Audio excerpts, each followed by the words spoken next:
from what I gather, you really need to keep every single part of the packaging for peak resale value. This first item is the Louis Vuitton Monogram Key Pouch, otherwise known as a key clay. This is a small coated canvas pouch.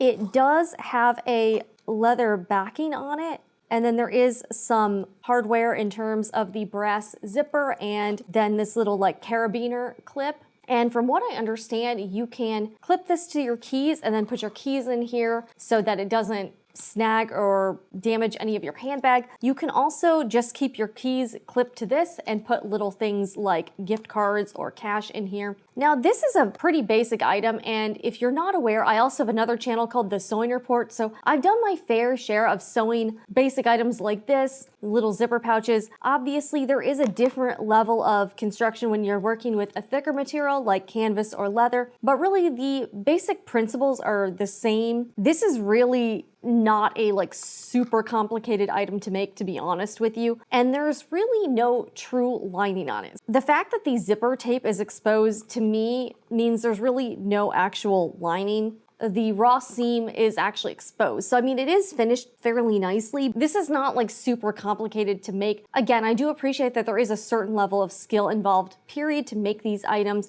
especially when you are working with harder to work with materials like coated canvas or leather, but still this is fairly basic. And in fact, I would be shocked if this is more than like $20 worth of raw material. Even counting the hardware and the zipper, obviously this is custom manufactured for Louis Vuitton, but I would really be surprised if all of these materials just for this was less than 20 bucks. In fact, you could even use scrap pieces from cutting bigger items to make these little key pouches. Now, the pattern matching is pretty good, and that is something that Louis Vuitton is known for, is the quality of their items. This key pouch was made in the USA. Now, I have seen quite a few Louis Vuitton fans really gravitating towards the made in France items, and their items are made in different countries.